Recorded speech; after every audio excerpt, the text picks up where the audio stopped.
التوميه بتاعتنا اهي، ما شاء الله عليها جميله، مع الفراخ، مع سندوتشات الشاورما، مع الشيبسي، لذيذه خالص بسم الله ما شاء الله.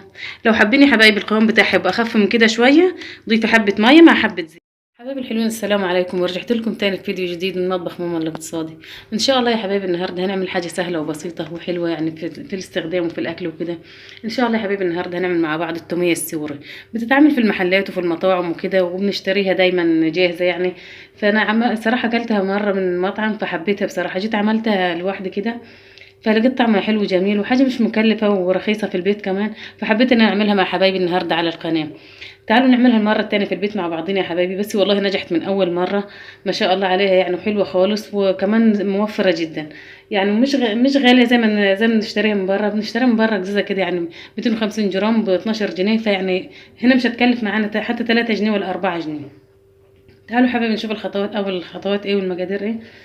معايا حبايبي 3 معالق نشا، معايا كوبايه ميه، معايا نص كوبايه حليب، ده بودر وانا فكاه بس بارد، ومعايا نص كوبايه زيت صغيره، معايا خل، هاخد معلقتين 2 خل، معايا هنا ربع معلقه ملح، معايا كام فص ثوم، نص ليمونه بس من دي. تعالوا نشوف اول حاجه يا حبايبي هنعمل ايه. النشا بسم الله، معايا النشا اهو 3 معالق كبار هرميين كده بسم الله،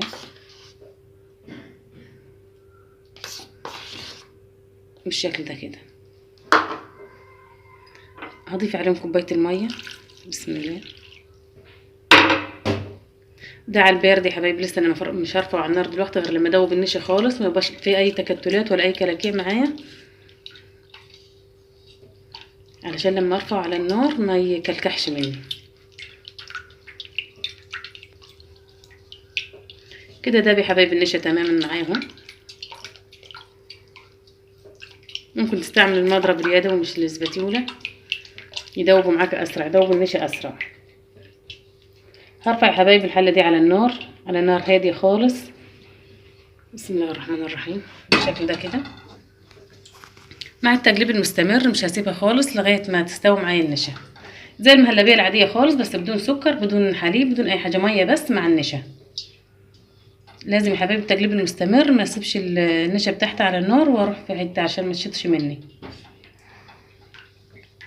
هسوي النشا يا حبايبي وارجع معاكم عشان ما اطولش وقت الفيديو عليكم.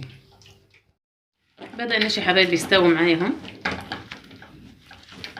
خد لون فاتح كده ما شاء الله جميل، يعني مش ابيض كده زي ما كان في الاول، لا ابتدى يغير لونه وياخد درجه السوا عشان طعم النشا يضيع منه.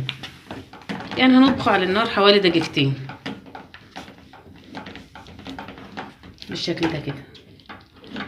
لازم النشا يا حبايبي يكون مركز ما يكونش خفيف.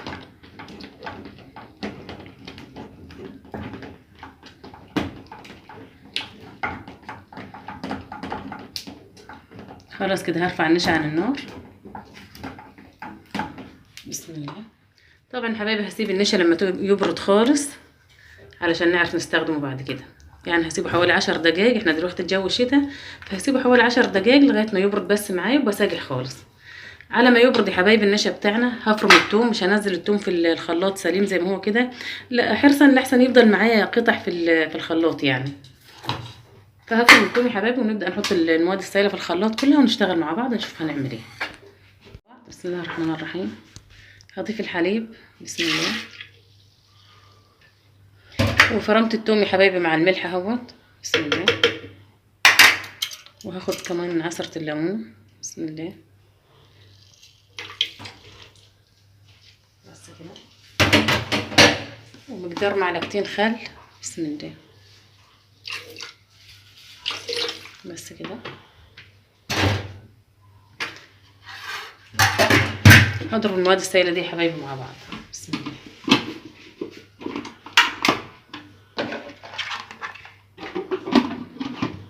بسم الله.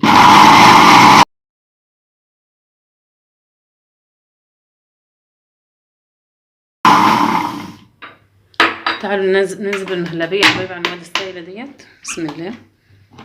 المهلبية طبعا بردت بتاعتنا هي، بقت بالشكل ده كده اهي، بقت قطع بسم الله. هنزل بيها حبة حبة، مش كل كمية المهلبية يا حبايبي هنزلها مرة واحدة، يعني نصها بس كده والنص التاني.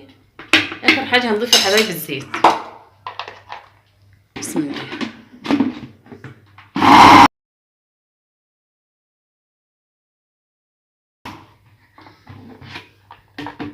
هنزل بباقي كمية المهلبية اهي. بسم الله. الزيت هو اللي بيربط القوام معانا يا حبايبي للتومية بتاعتنا.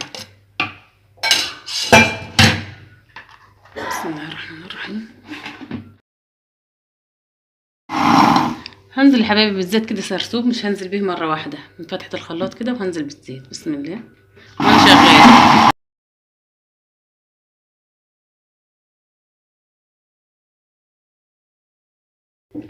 هقلب يا حبايبي. بسم الله الرحمن الرحيم. ابتدت تاخد القوام المظبوط بتاعها التومية اهي. بسم الله. كمان هخلط حبة تاني. بسم الله الرحمن الرحيم. خلاص كده يا حبايبي نقدم التومية بتاعتنا. بسم الله. ده القوام يا حبايبي بتاع التومية بتاعتنا اهي، ما شاء الله عليها جميلة مع الفراخ، مع سندوتشات الشاورما، مع الشيبسي لذيذة خالص. بسم الله ما شاء الله. لو حابين يا حبايبي القوام بتاعها يبقى اخف من كده شوية، ضيفي حبة مية مع حبة زيت، مفيش اي مشكلة خالص، مع تظبيط الملح طبعا. بس ما تنسوش يا حبايبي تعملوا لايك وشير وتشتركوا في القناة عشان ان شاء الله يوصلكم منه كل الوصفات السهلة السريعة. شايفين يا حبايبي جمالها عامل ازاي؟ لذيذة خالص والله. بسم الله ما شاء الله اهي، وبالهنا والشفا الحبيب.